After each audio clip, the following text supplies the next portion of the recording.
housing regeneration company, so redevelops areas, buys land, gets planning consents, gets things into development and oversees delivery. And it does that both for residential and commercial properties, and it's got a target of 50,000 homes by next end of the decade, so quite ambitious, and it's been incredibly successful for Barking and Dagenham Council. It's been turning a profit. We manage all the statutory services, and we manage quite a lot of the council's commercial portfolio as well. Can you tell me some of the projects that BFIRST has been involved with? Yep, I mean, housing regeneration has been a huge part of it, and a big part of Barking that it's been working on is what's been called the Gascoigne estate. Now, that was a really troubled estate for many, many years, post-war estate. So the company is working very closely with Barking and Dagenham Council, has been slowly but surely redeveloping it in a number of different phases with a number of different development partners. So progressing really well. We're heading towards the end of that period, and we're just doing our latest phase called Gascoigne 3B, and that will be several hundred homes coming on stream in the near future. You also have a lot of industrial space here, industrial land, yeah. And you've been doing some interesting work around that. Yeah, really interesting things. Many people know a large part of Barking and Dagenham was industrial land. I mean, it had Fords, had their major car plants based here in Dagenham. Much of that land has become deindustrialised. And what the council's been doing, and trying to get policy agreement with the GLA, is to turn some of that industrial land into other uses. But in so doing, not wanting to lose all of that employment floor space. And so they've really done some really interesting innovations as a council, and us helping them as BFIRST. So a scheme that's just completed in the last 12 months is Industria, which is in the Thames Road, the south area of the borough. And that's stacked industrial units, suitable for warehousing, suitable for small start-up companies.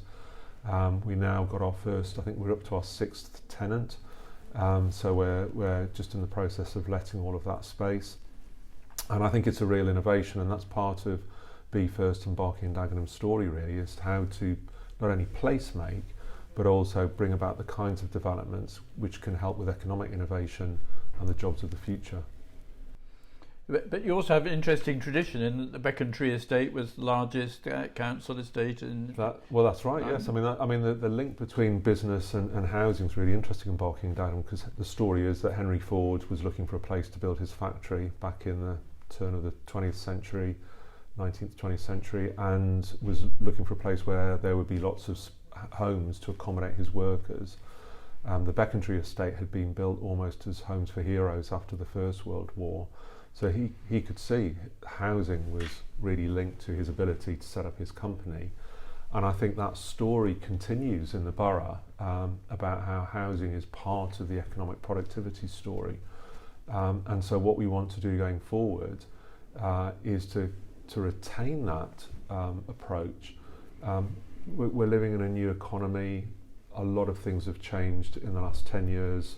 A lot of it accelerated through COVID about where people work and where people live, where people shop. And Barking and Dagenham is really keen to put itself right at the forefront of those changes. And we're here to try and enable that, at least in the development and regeneration space. And the connection with Ford historically is still there? So yes, on that site, current Prime Minister set up a Freeport. We work really closely with the Freeport board. It's not a quick project, as many people will know with these regeneration schemes. They take time, but enormous potential in the Freeport to generate huge numbers of jobs, huge number of homes, new premises which will work for the future. So we really want to be part of ensuring that that's a success, that the infrastructure that they require is planned in so that investment will flow. And we want to make sure that the rest of the borough not only gets the benefit from that economic regeneration, but also we can help the borough development in the borough be complementary to the development of the Freeport. We have what I think is going to be a project of national significance over coming years. There is a site in Barking, in the south of Barking, which links to the rail freight site that links to the European mainland. We have identified this as a major and strategic opportunity for the UK. We think it is of such significance it will help with congestion at the port of Dover, and it is obviously good for climate change to move from road to rail. I think that's well proven, and this rail connection actually will be close to the City of London, who are moving their 3 markets to sites nearby. So yeah, watch this space. We think it's a really interesting project ahead of us.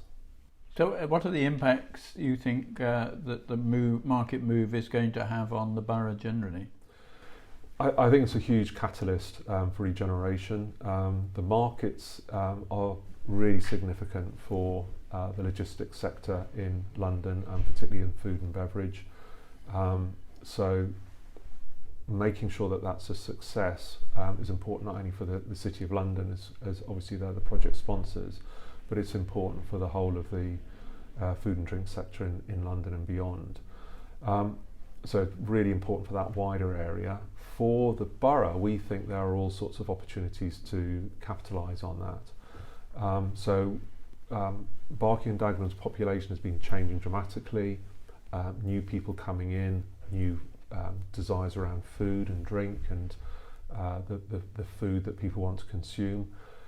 We think there are some real opportunities to help some of our local businesses grow and develop, but also to bring new businesses into the borough as our population grows, as our population is becoming more affluent, and that they will be able to benefit from the opportunities that growth in the logistics of food and drink in the borough affords to the wider catchment area.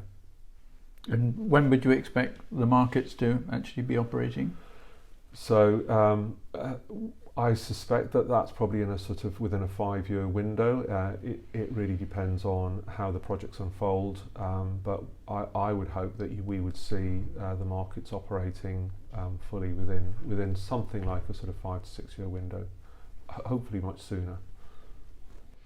And one of the things about BFIRST is it has a very proactive planning department, which is very different to other boroughs, I think. Can you tell me a little bit about how that operates? So our planning team is number 1 in the country, in England, for its service. It might seem unusual that the council has in effect outsourced to a company the running of its statutory services, because it's not just planning. We do building control, land charges, and street naming and numbering. What we do is to make sure that there is a clear separation about what we do as a development company from fulfilling that role as a statutory planning service, to make sure that everything's above board, everything is transparent, and that when either a delegated decision's being made by the local authority or it's going to planning committee, they are getting proper professional advice, independent advice, which helps them make the right sort of decisions. But what we've done over the years, and it's all credit to my colleagues, that they have turned around the performance of the planning service. That hasn't happened overnight. That's been several years of hard work. And we're not only very successful at processing planning applications, but we're also very efficient at doing it as well. That has been recognised in terms of our performance statistics. And you have an in-house design department as well? We do, yes, and that is something I think which all local authorities would really love to have, because I think it makes such a difference to not only what we do in terms of regeneration and our ability to think about placemaking, about doing master planning, but also in terms of considering major schemes and individual schemes about, are there things which often planning officers, and I'm a planner myself, we may not have all the necessary skills to think about what are the design implications, and the teams really made it a much more powerful, add much more value to the determination of planning applications and helping the councillors arrive at the right kind of development for their borough. And we see that in Barking and Dagenham. You'll be aware that we have prize-winning developments in the borough, where the design process has been really important. House for Artists, I can see just behind you, Peter, a really good example of that, which has been recognised. So, all credit, the council has seen the value of design in terms of the development process, and also lifting the sights of the borough, because this is a borough it's quite a gritty borough. It's been quite a deprived borough. If we're going to shift the dynamics here, then urban design and our good architectural design has to be part of that story. It changes the perception of place, and it also lifts values at the end of the day, because people realise we want good quality development here that really enhances the lives of all residents in the borough. And one of the aspects that the design team were looking at was modern methods of construction, and there was a group of boroughs who were keen to help promote that. But MMC doesn't seem to have made the progress that everyone had expected. How have you found it here? Yeah, it's a real challenge. I mean, lots of our development partners use modern methods of construction. I think it's perhaps an undeveloped industry in the UK, and it's still going through its growth pains. I think there are some people who've thought about modern methods of construction being a complete end-to-end process. So everything is part of the envelope of that design and build process. I think many of our development partners have decided that there are certain components which are better done in a factory and then brought to site, and sometimes that's walls and panelised construction, rather than trying to involve everything. What we've tried to do from a design side is to try and learn from everybody who's been working on this, but particularly around how in the architectural design process do you design in efficiency to the construction of a building. And so we put a lot of work in with the support of the GLA and with many other partners involved into creating a pattern book. That pattern book isn't only about trying to give good space sizes for occupants of those buildings, but it's also trying to think about how do you use land in the most efficient way, how can you make it efficient to develop areas of land, as everybody knows who's involved in this area, in the same way as car manufacturers have thought about the design of cars.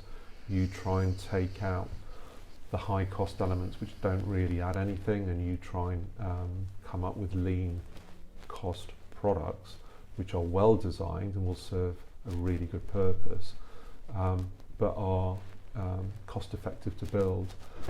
And at this point in where the economy is, and it's such a critical time to make sure that we're engineering in as much value as possible and taking out as much unnecessary cost, because viability is so challenging at the moment. Well, in light of that, I noticed that London Councils yesterday announced a 700 million hole in supporting social housing in London, and clearly social housing was one of the key things that BFIR set out to deliver. How are you facing up to the issues of viability today, which are really critical? I mean, there's no doubt it's really challenging, and it's challenging public and private sectors alike. So we have 1,000 homes which are being delivered this year, but they were funded in a different environment where interest rates were much lower. So we're working very closely with the council. We're also reaching out to other partners to see how do we crack this problem. Certainly one of the solutions we see is getting closer to institutional finance, because institutional finance traditionally has been cheaper finance to access, has a long-term interest, perhaps 25 to 40, 50 years, that they're seeking to place funds and return money to pensioners who are investing in those funds. But even for that institutional finance sector, working in regeneration space means they're having to think about the risks associated with regeneration. Regeneration traditionally is a high risk, low return space to work in, and pension funds are often seeking modest returns, but they want low risk to place those funds. So our objective is to be, how can we bring together public sector funding, which may be coming from the GLA, coming from the council, coming from Homes England, or coming from the government, to help de-risk investment from the private sector side, but so that's our strategy, and that's what we're trying to work towards in terms of bringing our schemes forward, particularly in this current climate where there's been a marked change in the cost of finance. Hopefully in the next year or so, interest rates will come down a little, but I think a lot of people aren't expecting them to fall dramatically. They're probably going to be nearer historic norms, and that's the environment we've got to try and work in London. And what sort of changes would you like the Mayor to deliver in his third term to help you out? So it's fantastic, the commitment that I think he's made to the sector. I think he's talking about 40,000 council homes that need building. I think he can do a lot. First of all, I think commitment to the sector is really important. I think a lot of the development sectors are looking to the Mayor to kind of put a bit of an arm around them and to say, I realise your industry sector's in some real difficulty at the moment. I think the Mayor could help with some of the capital investment. Now that could be that the Mayor may consider ways in which he can help local authorities continue to use some of their own balance sheets to borrow money. So Barking and Dagenham has borrowed quite significantly, as many will know, in order to realise regeneration and really significant investment in housing.